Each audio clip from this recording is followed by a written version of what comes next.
There we go. There we go. Oh, yeah.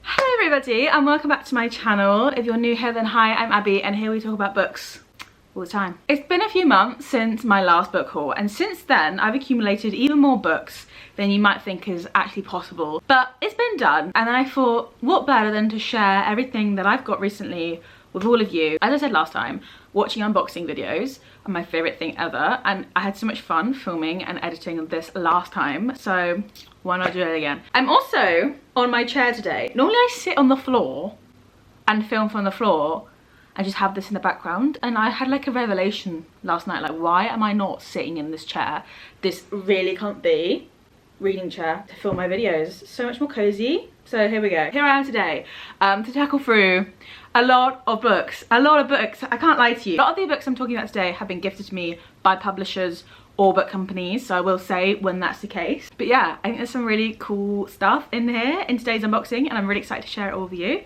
Do make sure to give this video a thumbs up, subscribe to my channel, and leave your comments below, because I always say that my favourite thing is to read your comments, and I really do mean it. Every time I get a comment, it honestly makes my day. I also have had my hair cut. You probably haven't noticed. If you did, don't say anything. I have an existential crisis every time I have to get my hair cut and feel like I look completely different, even though realistically I've only had about a few inches off. Okay, enough chit chat. Let's get on with the unboxing. I'm gonna try and show you. Last time I did this, it was a real bad idea, but I'm gonna try and show you what we're dealing with today. I've tried my best to keep them in their packaging. Some of them I have open because I'm impatient, but some of them I haven't.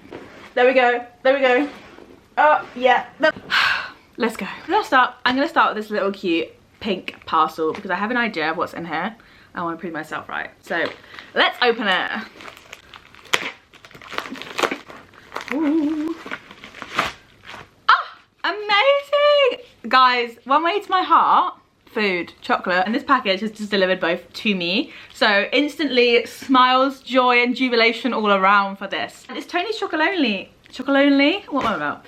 Tony's Chocolonely. I don't know if anyone has this outside of Europe or if it's just a UK based thing, but it's so scrummy, and I've just been completely sidetracked by the chocolate that I have not even taken up the book, so sorry about that. This is a paperback copy of The Ministry of Time and a bookmark by Kellyanne Bradley, which was longlisted for the Women's Prize for Fiction 2025. I believe they actually released 4 different colour ways for this book in the paperback, and they've happened to send me pink with pink chocolate and a pink bag, a pink jiffy to match. So that's so cute. I actually read this when it first came out on hardback and was such a fan. I absolutely loved it, thought it was so much fun, thought it was a great story, loved the twists, loved the premise as well. It was so unique. So excited to own a copy of this in paperback, and yeah, smells good. And there's nothing I love more than a crisp paperback. I'm so happy I got the pink version, so thank you Todd Books, because that's a really lovely parcel to start with, and I'm buzzing about that. I will devour this chocolate after this video. Then have The Way of Kings and Words of Radiance by Brandon Sanderson, book 1 and 2 in the Stormlight Archives. I was gifted these books, and when I saw how large they were,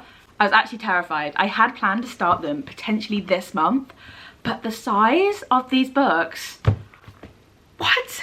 It's so scary. That's like the entirety of Mistborn combined. That's mad. Yeah. 1,200 pages long. That's like 3 books in one. So you have to commit and you have to be ready for these books. I'm really excited to start these because I've heard nothing but great things about them. I've read Mistborn, I've read Warbreaker. I want to read Elantris. I don't know when to start these. I don't know when I'm going to get to them, but best believe I will this year because yeah, you can't keep me away. The sheer volume of words in these books is not something to scoff at. My Brandon Sanderson shelf is forever growing, and yeah, just that is a bit ridiculous though. Please bully me in the comments to read them ASAP if you have read them and loved them, because I need a bit of motivation, let's say aggressive motivation, to finally get to these. Yeah. Exciting though. Next up is potentially one of the most beautiful books I've ever laid eyes on, and it is the fairyloot edition of The Rose Bargain by Sasha Payton Smith. I was actually lucky enough to be gifted this copy along with a chance to meet Sasha at an afternoon tea event in London, and it was the best time. I walked in and saw this book on the table and I was like, stop it. Stop it, it cannot be that gorgeous, but it absolutely is. This book is so cute, it's so much fun. It was sold to me as the selection meets the Cruel Prince, and I say that captures the vibes perfectly. The end papers in this edition is truly something to behold. I mean, come on. Obsessed with the naked hardback. I just think this edition is stunning, and I love the different colorway. I just love pink, so this was everything to me. I think I actually hauled the ARC edition in my first book haul this year, but this is the fairyloot edition. I've actually read it since I made that video and I really enjoyed it. It's essentially based in 1800s England, where instead of the War of the Roses, a fae queen has taken over the land and every year offers her subjects each a chance to make a bargain known as the rose bargain. They can ask for absolutely anything, but in return she takes something very random and unexpected. In the upper society, girls are expected to make bargains to do with their looks to better get them a husband. For example, you could ask for nicer hair, but you would have to give up your toenails or something ridiculous like that. Except Ivy wants to use her bargain to find out what happened to her sister when she mysteriously disappeared. The story kind of ends up being selection-esque. 6 girls must compete in a competition almost to win the hand of the Fae Prince, Ivy included. It was so reminiscent of reading and getting so invested in the story when I was probably like 14, 15. I know I would have absolutely ate this up. I did really enjoy it as a 25-year-old as well, but yeah, I can see myself really loving this back in the day. It was so much fun, and there was like the magic-y darker side element of the Cruel Prince as well in there, so yes, I really enjoyed that. Love this edition, obsessed. 10 out of 10. Next up was another really cute PR box from Hodder. I loved the branding of the actual box itself. It would be fun if I could just show you what I got inside this. Let's go. First thing I saw when I opened this, I nearly squirreled from excitement because it is indeed a t-shirt. I love a t-shirt. I use t-shirts like this for my pajamas all the time. How cute is this? It says aspiring author on the front, and that links to the book, which I'll explain very shortly. There's also a really cute sticker sheet, a bookmark, some book tabs, and a little postcard to go with the book. And the book is, of course, Story of My Life by Lucy Score, who is the author of the Knock 'em Out series, which is, of course, Things We Never Got Over, Things We Hide from the Light, and Things We Left Behind. This story is about an author who is very close to deadline and needs to turn in a book or she'll be dropped by her publisher. She decides that the only way that she can really immerse herself back into storytelling and connect with her readers is to move to a small town where her books are set and really immerse herself in that life to hopefully get the creative juices and writing flowing. When I heard about this, it really reminded me of Book Lovers by Emily Henry. I don't know if anyone else has read that, but it's kind of a very similar premise, and I loved Book Lovers, so I'm bound to absolutely eat this up, and I will be reading it whilst wearing this t-shirt. There was actually some sweets in here too, but I already scoffed them because I cannot be controlled. With this food, I'm gonna eat it. Next up is this mysteriously shiny package. I had a clue what this is because of the way the address label is designed. I think I can take a good guess at what might lie inside this parcel, and if I'm right, I'm very excited. Woo! Yes, it is exactly what I thought it would be. Oh, just taking a moment to admire this cover, I'm absolutely in love with this. Wow, this is Enchantra by Kaylee Smith, the sequel to Phantasma, which I loved reading last year. Phantasma was really big last year, and I think it was kind of being penned as the very dark version of Caraval by Stephanie Garber. Sold instantly. Wait, now I'm confused if this book is set at the same time as Phantasma or if it's a sequel to Phantasma. I don't know. I think this might be at the same time, about her sister. But there's 2 sisters. Well, the first book is about one, the second book is about the other. But it sounds like they could be like a dual narrative, not a dual perspective timeline in books 1 and 2. Don't take my word for it. If you know the answer, do tell me. I don't know where my phone is, but I would look that up. I should probably know this. But either way, this sounds fun. The quote on the back says, "There's only one rule. Never trust your heart." This comes out this month, so I actually do need to read it as soon as I can. I have high hopes for this. I feel like I'm gonna like it more than the first. I'm saying it right here, right now, but we'll have to wait and see. Stay tuned, because I will be reading and reviewing this very shortly. Next up, we have a parcel kindly gifted to me by Faber. I saw this edition, was gagged. The Great Words of Ariana Grande. See it, I like it, I want it, I begged for it. And then I kindly got sent it. And it is the illustrated edition of The Great Gatsby. I don't know if you can see all those dust particles floating, but it's one of those Jiffy bags that molts. I despise these Jiffy bags. I love Faber's illustrated editions. I'm such a fan of the Sylvia Plath, the bell jar. I think it's gorgeous. I love all the illustrations on the inside. The end papers in this, stunning. Take a moment, please. And the back. This edition is illustrated by Alice Ty, and she's done an absolutely phenomenal job. I'll show you a few spreads from inside that I was in love with.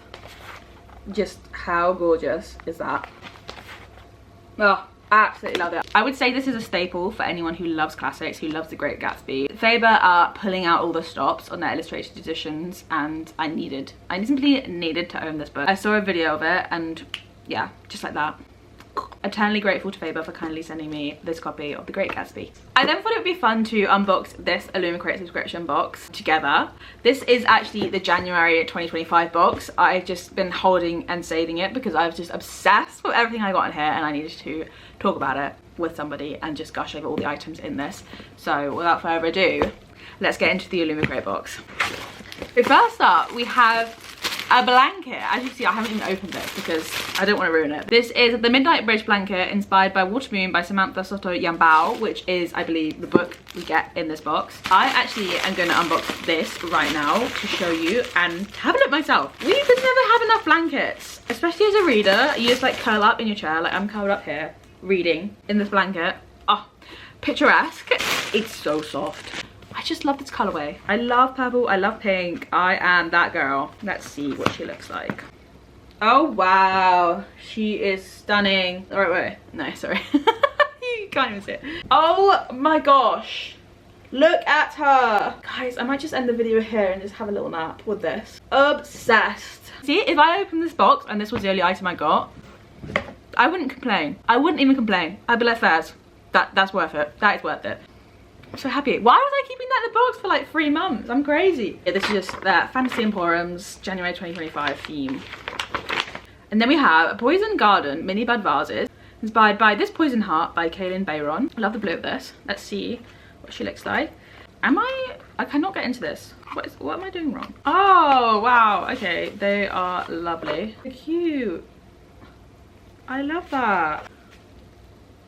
I love them. They're so pretty. They look so cute on the fireplace with a little flower in them. This is the best book subscription box ever.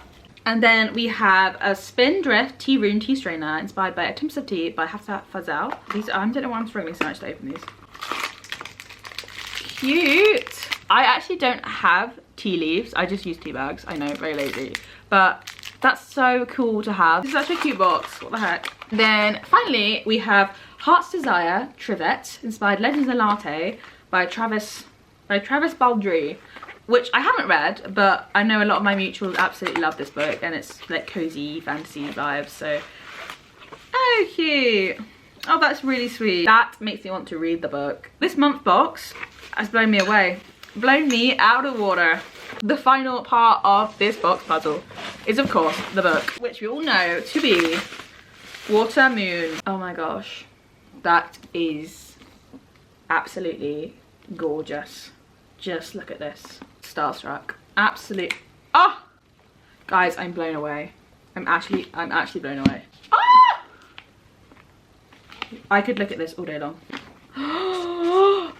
Oh my gosh, it's so beautiful. I'm actually obsessed. I didn't want to read this book before. I certainly do now. I've been told this book is giving Studio Ghibli vibes. Okay, so I'll read you the top line blurb. On a back street in Tokyo lies a pawn shop, but not everyone can find it. Most will see only a cozy ramen restaurant, and just the chosen ones, those who are lost, will find a place to pawn their life choices and deepest regrets. That is instantly giving me the vibes of Before the Coffee Gets Cold. Maybe this will be bumped up to the top of my TBR because I have got the arc there, and now I've got this edition that I want to just showcase and scream about because it's so gorgeous. I was a rep for Illumicrate from the months of December to February, so I was kindly given that subscription box for free, and I'm so grateful because that was absolutely stunning and I had the best time unboxing that. Another book that I've been so keen to get to is Hungerstone by Kat Dunn. This is the Waterstones exclusive edition and it's just so much fun. I love the hot pink. I love this style of book cover. It's reminiscent to me of A Year of Rest and Relaxation. I love that design choice and it works so well in this book. I've had nothing but fantastic things about this book. All my mutuals are raving about it. I know the reviews have been really good. It's got so many endorsements. I do not know a lot about this book, but what I do know is that it is a sapphic retelling of Carmilla, which is a book that inspired Dracula. A story of appetite and desire, I think cannibalism as well. I might be wrong, but I think that is like one of the main drivers in this book. This book cover as well grabs me and I was so intrigued by it. I was so intrigued to read it and see what it's about. I don't think I've read Dracula, so maybe I'll do that at the same time or like after, before, to see like the comparison there. But yes, very excited to get this. Love the hot pink edge and Just very excited. Lastly, I thought I'd share with you one of the best parcels I've ever received, and it is from Vintage Books, who kindly gifted me the entirety of their new classic collection. I think there's a specific name for them, which I put on the screen now. This is a branded box. I thought it was so cool. I've actually taken the books out of this box because it was so heavy. This collection is split into the romantics and into the gothics. They're some of the most gorgeous editions I've ever seen, tied probably with the Penguin General clothbound collections. I will show you them all. I'm so lucky. I cannot believe I was lucky enough to be sent these. They are astonishingly gorgeous. Jane Eyre is my favorite classic ever, so obsessed with that. I'll do like a little clip to show you them all in depth. Every time I look at them, I just get absolutely absorbed because they're just so gorgeous. This is Wuthering Heights, so this is the gothic edition. I actually need to read Wuthering Heights as part of my 100 books challenge. It's a classic that I still can't believe I never got around to. Everyone's probably gasping at me right now, especially with the news of the casting in the film, because I cannot share the anger at that casting because I don't know what this was to look like. Like, I don't know this story. I know, it's embarrassing. A very embarrassing thing to admit for me. Yes, absolutely stunning. Obsessed. Thank you so much, Vintage. I will cherish these forever. Thanks so much once again for watching another absolutely chaotic book haul. I really enjoy filming these, so please do let me know if you'd like to see more once I've accumulated a few more books or a few more parcels from publishers, because I love doing it and I love receiving parcels. Thank you so much as always. If you have watched this far through the video, please make sure to thumbs up this video, subscribe to my channel and leave your comments below. Let me know what you want to see next on this channel, what you've enjoyed, if you've read any of the books in this video. I hope you have a wonderful day, a wonderful week, and I will see you again very shortly. Bye!